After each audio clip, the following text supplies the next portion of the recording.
Hello and welcome to your video tutorial on Edpuzzle. So we're going to get right started with this one and start going to the website itself. So I'm going to type in Edpuzzle and you'll see that pops up, edpuzzle.com. And now you're going to log in or sign up. In your case, if you're starting new, you're going to sign up and you're going to sign in with Google. You're going to pick your Choate email address. And sorry for my clicky keyboard, it's what I have. And hopefully you don't see my password. Yeah, there we go. There we go. Hopefully I got it this time. Yay, we're in.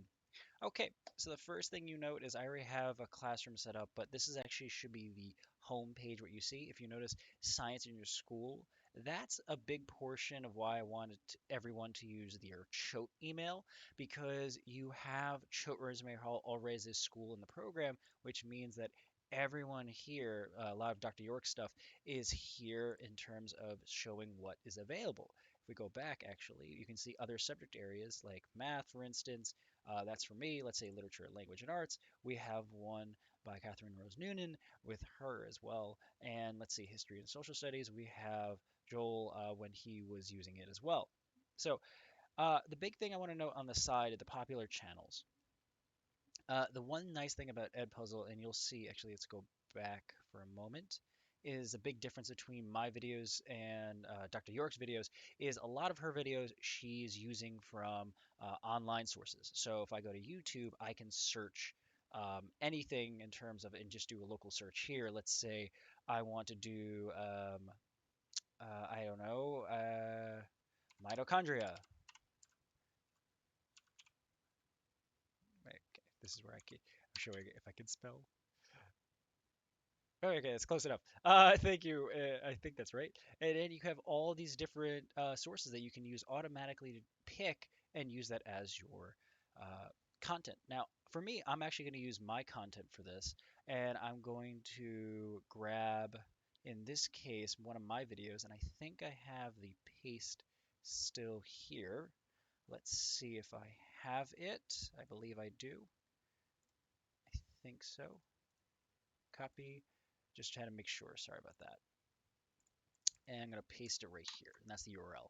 And automatically, when you paste the URL, it brings you to this point. So let's talk about what we're seeing here. I'm actually going to zoom in because I believe it's too far away. Let's maybe one more. No, let's go one farther back. There we go. So this is my video that I made already. You don't have to use a video you've made. I just try to tailor mine a little bit more. So in this case, I'm doing the law of science for this lesson. And so yeah, let's talk about what you can do to these videos. You can crop the video, voiceover, audio notes, or quizzes. We're going to talk about each one. Cropping the video, meaning you're going to cut down portions of it using this tool. It snips the video, where it starts and where it ends. The two major flaws of this one, I think, is once you crop, you can't undo it. So you have to refine the video and start over, which I hate. I've done it a few times and it's frustrating. And the other bit is, and this is another, like I think a big flaw about it is you can't like crop pieces of it and splice them back together. And that's a little frustrating too because there's only sometimes a segment, two segments that I want out of five segment video maybe, and I can't just put them together. So it's a little frustrating. So I don't like using that tool very often. Similar to voiceover, Hello, class. here it started playing. You can start recording, but note, and this is here, you must record over the whole audio in order to save it. And so that's a problem for me in most cases because I like to throw in a little bit of voiceover, but not everything. I like hearing part of the audio sometimes. Their effects or just who's ever speaking. So typically, instead of voiceovers, I'll do audio notes. And audio notes are little snippets. It pauses the video for you to play some audio. So in this case, let's say if we're going 13 seconds in, I'll go, this is a, oh, allow. This is a test, and I'm testing this for the faculty. And now, if you notice, I'm going to scroll down. You see, you can remove all the notes, or you can remove just the last note. It's a way to undo it, and you can add multiple notes on a specific one. So be careful how you click it and set it up, because if I click this too many times, I can delete it. I'm testing this for the faculty. Right. So I can do that. Now, let me just show you what it looks like when you're playing it. About, which is the area of any single triangle This is a test, and I'm testing this for the faculty. being And that's how it goes. It just automatically pauses it. So I don't want this note. I'm actually showing you what I would be doing for my class, so I'm going to remove this last note. I don't care about it.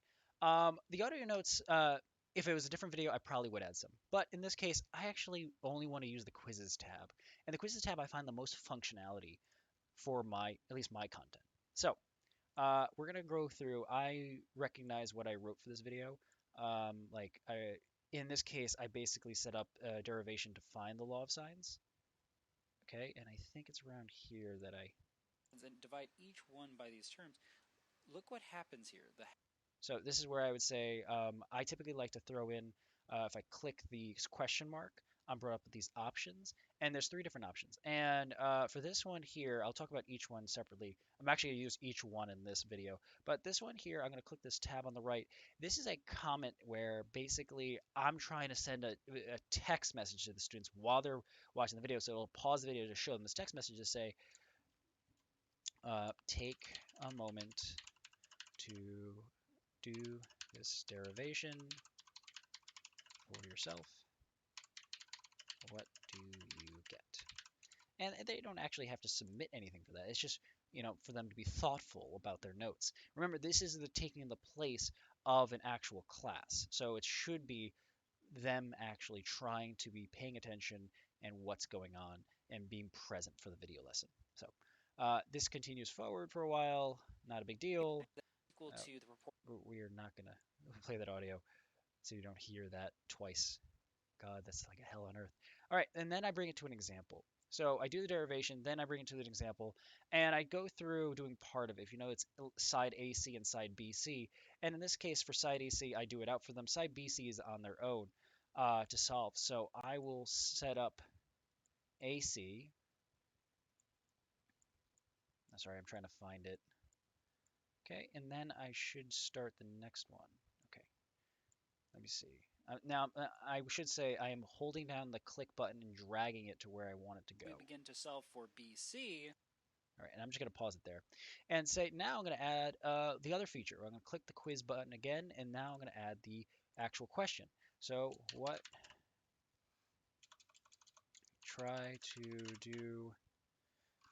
try to find side BC on your own. What do you get? And now this is multiple choice. What I like the multiple choice feature is it automatically grades it for me when I plug in the actual numbers for my actual question, which is perfect in terms of actually trying to get some feedback from the homework. So sometimes when you're doing homework, you're checking to see if students actually understand it. But now what you can actually do is tailor multiple choice questions for students to see. I like to do typically the right answer. Well, you have to. The right answer and two trap answers and something that's completely not relating to the problem. The two trap answers is to show, I usually do the misconceptions that exist in the problem. So it's really, you're making answer choices that are thoughtful. So in this case, the answer is 30.7 meters. Um, Normally, I would look at some division issues. So in this case, it would be some inversion of division. So I'd be looking at that. And I'm doing that right now because this is on a single stream and I cannot stop the video. So bear with me. So I'm going to get this one 20.3 or 24.4 meters. And I'm going to say that's fine for me. It's just to see, again, what are the students getting for this? Okay. So save this. And now automatically when they answer this, it'll tell me whether or not they've done well or poorly on there. They did get this part right. So we're going to keep moving on. Next video, which is talking more about the ambiguous case. Also included in Law of Sines. Make sure you watch part 2. Okay, so this is I just said what's the next part of the video, but I like to finish off with a nice set of a warm-up question to say what was going on, how did everything go, and in this case, so I start off with another multiple choice going, um, find the find Okay, given, sorry, my apologies, given in this case, and now I could write functions for this. You can add hyperlinks, I should say, add pictures. It's really functional in terms of what you can give here. So in this case, I'm going to just write a measure of angle B.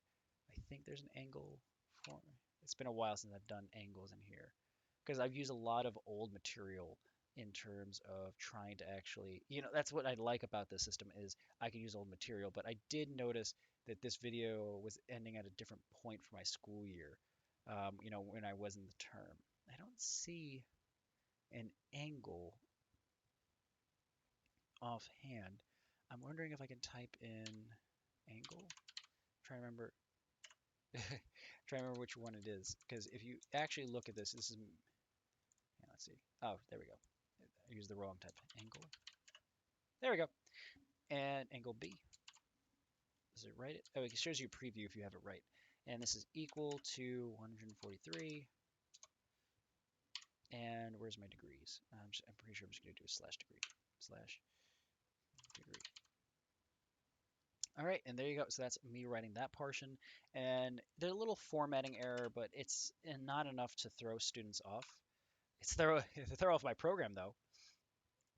Uh, and I add another one here. Now notice it's already generating. This is one of the issues I'll see with the program, but as long as you type in the next part correct, you should be fine.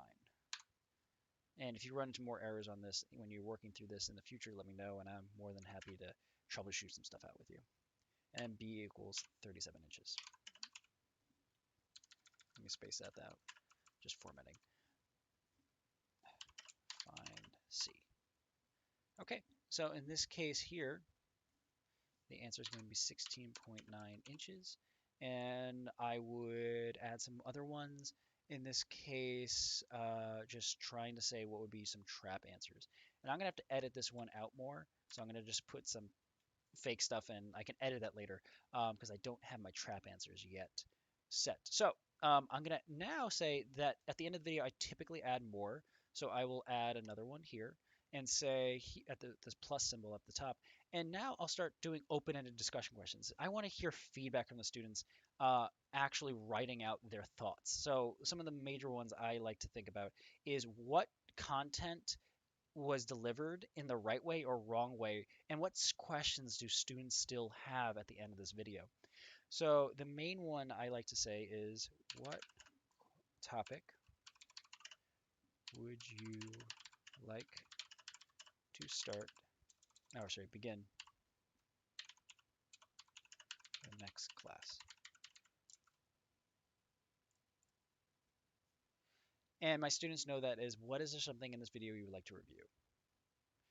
So what topic would you like to begin next class with? No, there we go, class. And that's what I have for this one. And so I would say save that, and automatically this is generated for that, for them to, I have in total 4 questions or 4 moments to pause in this video, and then I finish it, and then I end up assigning it to a group, right? And so this was my E block, so I'll click that, and you can assign manually to certain students if you wanted, but we're going to assign all, and then I say due date, and they'll see the due date, which is Wednesday, and I prevent skipping, which I think is wonderful. The students can't skip ahead.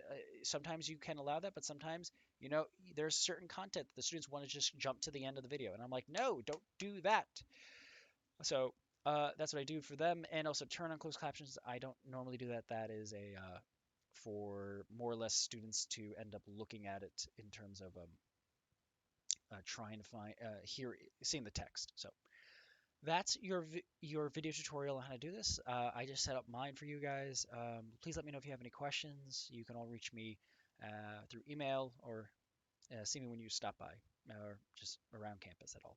All right. Thanks. Hope you had fun.